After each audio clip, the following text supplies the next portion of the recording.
Welcome to Just Some Points. It's another week and another show. And today we are celebrating an anniversary and a birthday. We'll talk first about the anniversary. It is our Just Some Points number 20, which is great. It's still evolving, but I'm looking forward to it every week. I have to say I learned a lot since we got started. Why? Today we also have a birthday. And the birthday I want to talk about, that's actually my topic of for me today. It is happy birthday, eBay. In fact, eBay turned 25 today, which is really incredible. And when I read that this week that it turns 25, I thought, eBay is not in the forefront of my mind. And I thought, let me look into that.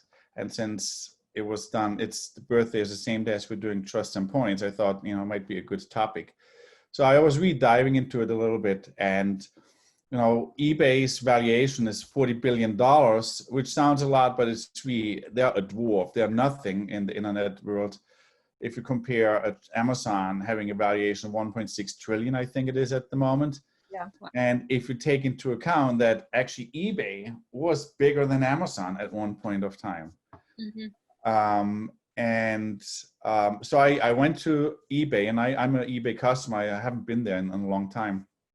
And right away I thought, oh, look and feel is actually almost like Amazon. Was literally right the first thought I had. Mm-hmm. And so I started doing some research, and I thought, a good topic for today for the birthday would be eBay versus Amazon, a comparison. Amazon, actually eBay I was surprised, they have about 250 million searches a day, which I was actually really, surprised. So what I'm focusing on today is comparing eBay and Amazon for people that consider, or for business that want to consider to sell on those platforms. We had clients that sold products on Amazon. And I have to say, like the three customers we did have selling on Amazon, all three of them actually went off the platform again because they were not very successful. And actually, after going through the comparison, I wasn't surprised. So here it goes. So in terms of competitiveness, being competitive on one platform or the other, I would say the biggest differentiator between Amazon on eBay is that Amazon is competing with you. Amazon doesn't make any qualms about it that they compete with you. Now, reading up on it a lot the last few days, what they have a lot of restricted lists of products that you're not allowed to sell on Amazon. I didn't know that. That they sell. It's a lot of brands. And products that you do sell, what's happening is, let's say you have a good moving product. I saw a few comments from a few companies. They said, if we have a good moving product, we know within half a year, Amazon is taking over the sale and undercutting us. If you're fine with that, and if you don't have a problem with that, then Amazon might still be a good choice for you. But I was surprised about that. Yeah. What I also was surprised about is the percentage of own sales. Meaning Amazon, I think 2007, 74% of their sales came from own sales and not third-party vendors. Where today, or like last year, I think it was 48%. So it keeps shrinking. Mm-hmm. However, I don't think we have to feel bad about it, because what they do, rather than just sell a lot of stuff, they cherry pick the products that they're selling and basically cherry pick what they want to sell. And everything else, they basically leave up to the third-party vendors. Mm-hmm.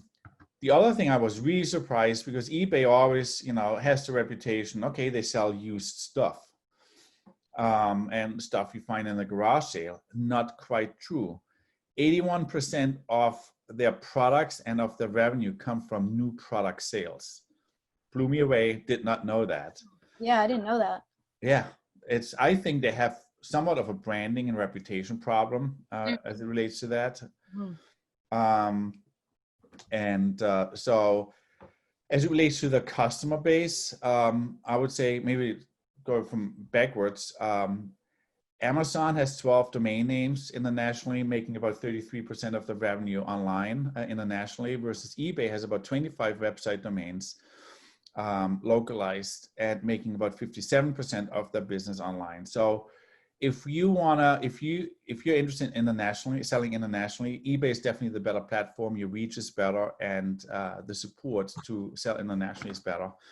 Versus Amazon is more focused on the domain name you're working on. Meaning, if you're a US vendor, it's easier for you than you refocus Amazon within on the US market. Amazon has about 300 million users a month, versus eBay 167 million, which is still a lot of, again, I was really surprised.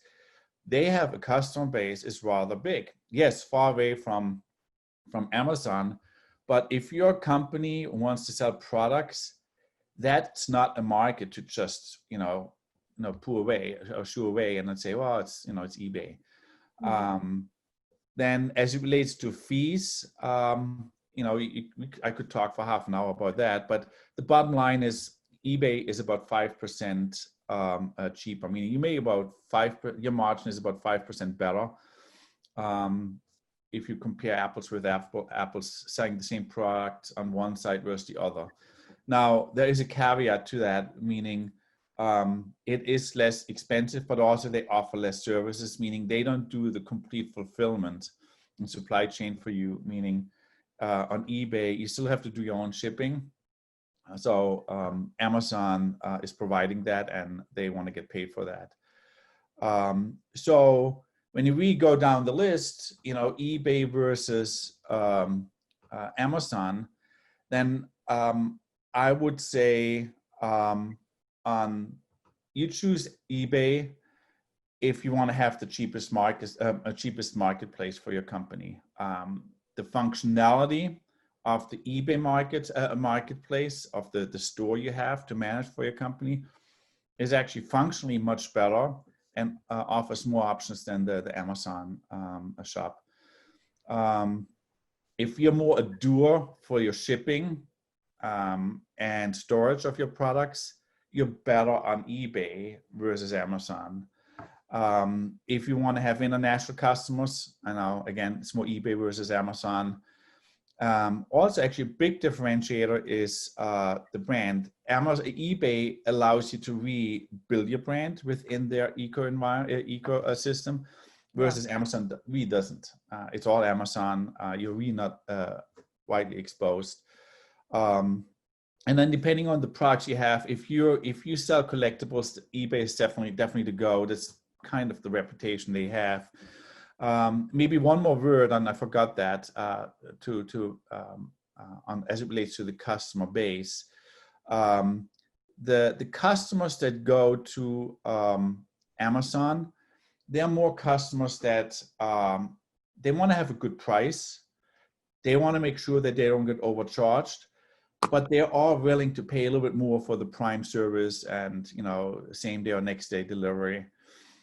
Versus eBay customers, they're focused on rock bottom prices. They expect rock bottom prices, and they care less about the brand, but more about the quality of the product itself, which is kind of interesting. So again, if you know your products and your customer base, that might be something that influences you too, when you make the determination. Mm-hmm. And you choose Amazon if you're fine to pay a little bit more for the services that you get, get the whole supply chain as a business. If you really just focus on US-based markets, that might be the reason why you go there. If you don't use Amazon as a channel where you keep building your brand, but just want to have it as a channel, again, then Amazon might be fine for you. And then also, again, if you don't mind that Amazon is competing with you and you just want to tap into that giant buyer base, Amazon might be the right place for you. Also, if you don't have products that's on the restricted list, again, then might be just fine. So there were a lot of surprises to me that I really didn't expect. I personally actually will pay more attention to it, and I certainly will pay more attention to it as it relates to our clients too. And I have not thought of eBay as much as I probably should have in the last few years. Yeah, I honestly just keep forgetting about eBay, but I remember when I was younger, like in middle school, I used to use eBay all the time. And like I remember I tried to sell my mom's purse on eBay because I wanted to make some money, but like that was what we used when I was younger, and now I only use Amazon. I hope you took out the money before you sold the purse. I don't think I actually even sold it. Right. So also, I think I personally, even out of personal conviction, I think I will look at eBay a little bit more to divert business from Amazon, which I am an Amazon customer, Prime customer, and I like the service obviously as everybody else, but I do feel that they're getting too big and need some competition. From that perspective alone, I'm happy to look at eBay a little bit more. So, okay. So why don't we move on? Melissa, what do you have for us this week? Well, wait, actually, can I go next? Because what I am talking about relates just to what you were talking about. Oh, Sure. Go on. Okay. So you were talking about how Amazon was looking for more competitors. So, well, they don't really have much competitors. So I'm going to be talking about how Walmart is releasing their new platform called Walmart Plus, which is going to compete against Amazon Prime. And it's set to launch on September 15th. So obviously for some time now, nobody has really been able to compete with Amazon like we were talking about, and Walmart wants to do that.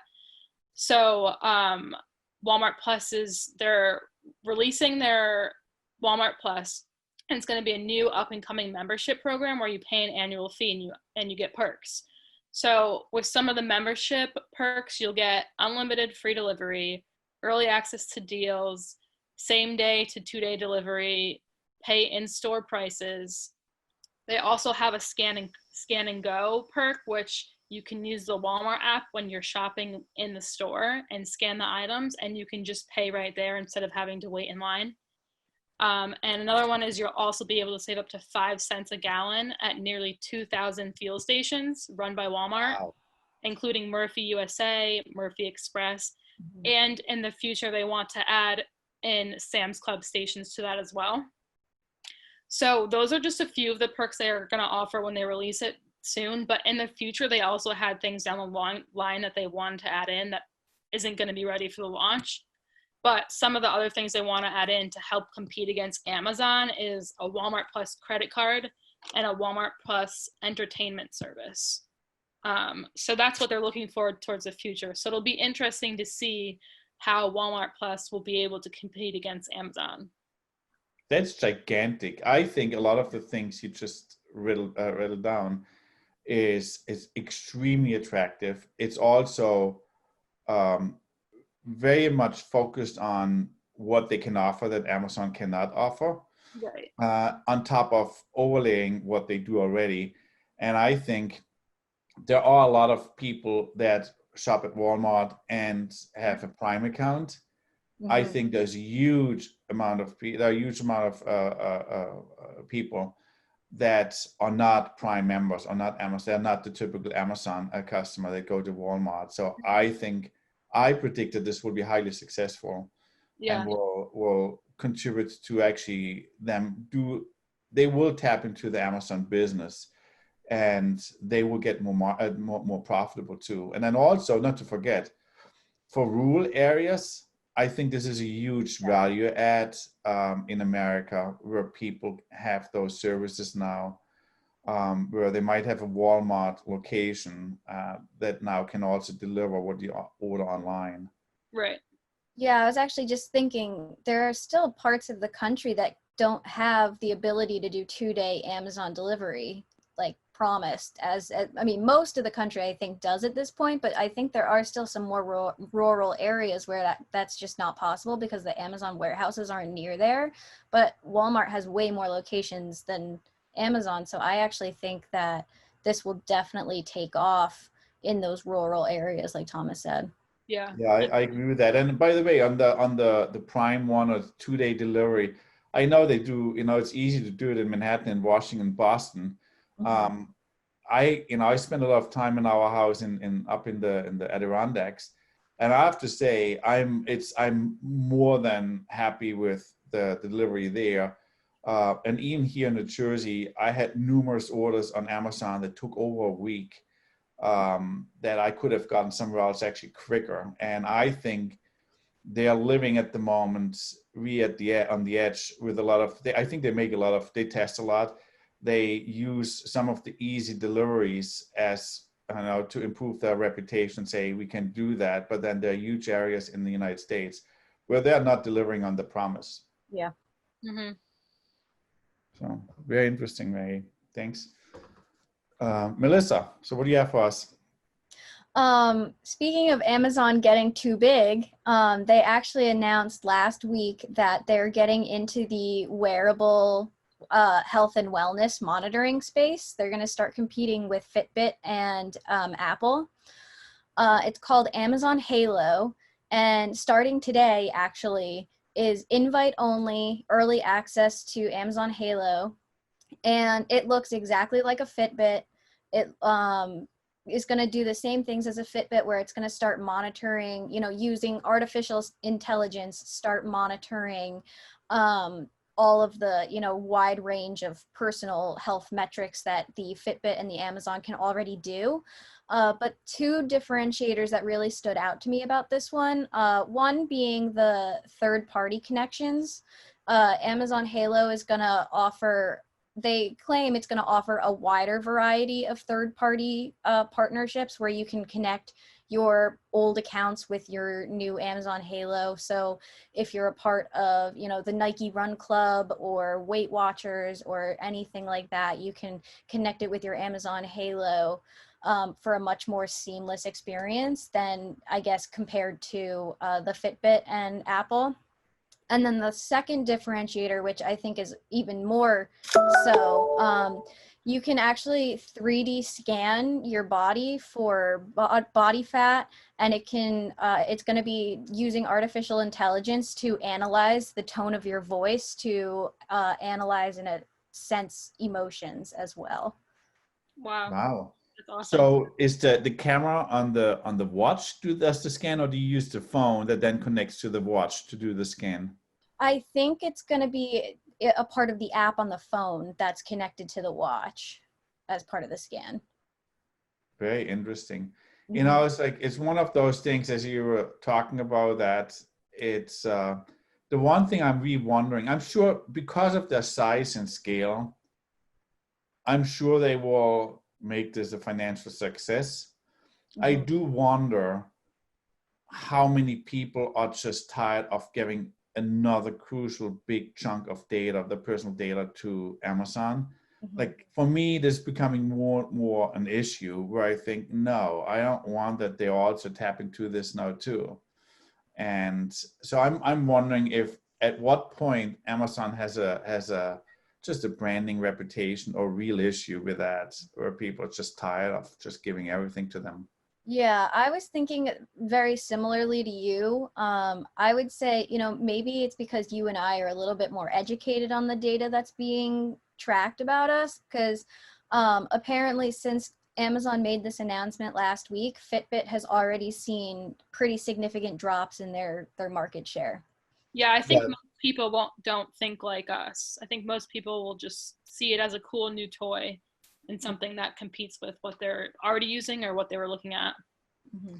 Yeah, that's unfortunate. It's a real issue, and I think that's where the lawmakers, I think, coming in, and they're falling short for a decade now, not reacting to that, not just now recently, but for a long period of time. They can't keep up they don't realize, and we've talked about that in the past, the monopolies that are being built more and more that would not have been allowed to be built in the 70s, 80s, and even 90s into the 90s, and now it's just incredible. So interesting enough, you all had something related to Amazon today, which actually supports the whole point.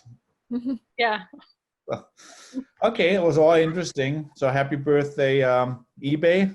Hope you enjoy another 25 years. Let's see, we'll watch you. Certainly from our perspective, we'll cross our fingers for you too. Thanks a lot. See you next week.